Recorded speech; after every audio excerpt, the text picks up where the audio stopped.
বেশ কিছুদিন আগে ঘটে যাওয়া রাধারানীর এক পরম কৃপাময়ী ঘটনা। বর্ষানাতে প্রত্যেক বাড়ি ভীষণ পরিমাণে হোলি খেলা হয়। 1 মাস যাবৎ এই হোলি খেলা চলে। এই হোলি খেলা যাবৎ এক সাধুর বর্ষানাতে এক সাধুর কানে রং যায়। রং যাওয়ার পরে সেখানে পচে পোকা হয়। তো সেই সাধু বেশ কিছুদিন পরে ভীষণ পরিমাণে অসুস্থ হয়ে যায়। তো সেখানকার কয়েকজন খুব সহৃদয়শীল তারা তাকে নিয়ে মথুরাতে একটা জায়গায় তাকে ট্রিটমেন্টের জন্য নিয়ে আসে।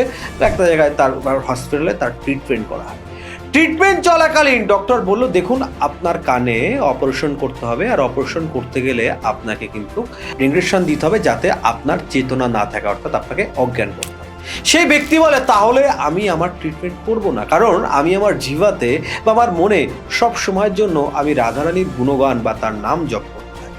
তো এই সময় আপনি অপারেশন করার সময় যদি আমার জ্ঞান হারাতে হয় তার থেকে আমার প্রাণ চলে যাক, কিন্তু আমি সৎজ্ঞানে জ্ঞান হারিয়ে আমি এই নাম থেকে বিরতি হতে চাই না, বা আমি কখনো এটা পারবো না।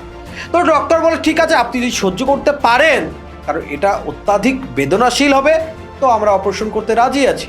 তো সেই ভক্ত তখন বলে, ঠিক আছে আপনি শুধু অপারেশন করার 10 মিনিট আগে আমাকে জানাবেন। যথারীতি তার কথা শুনেই তার 10 মিনিট আগে জানিয়ে দেওয়া হয় এবং অপারেশন করা হয়। অপারেশন করার পর ডক্টর যখন বলল যে আপনার অপারেশন হয়ে গেছে, ইনস্ট্যান্ট উঠে দাঁড়ালো এবং সে চলতে শুরু করলো। ডক্টর তথা সেই হসপিটাল ম্যানেজমেন্টের সকলে সেই সাধুর পা স্পর্শ করে প্রণাম করতে থাকলো, কারণ একজনের কানে যদি একটা হালকা আঘাত লাগে সে মাটিতে ঘুরে পড়ে যায়, আর যার কানের সার্জারি হয়েছে মাত্র 5 মিনিট হয়নি, সেই ব্যক্তি উঠে কি করে হেঁটে চলে যেতে পারে? এটা কোনো সাধারণ ব্যাপার নয়, এটা শ্রীজির কৃপা। জয় শ্রী রাধার।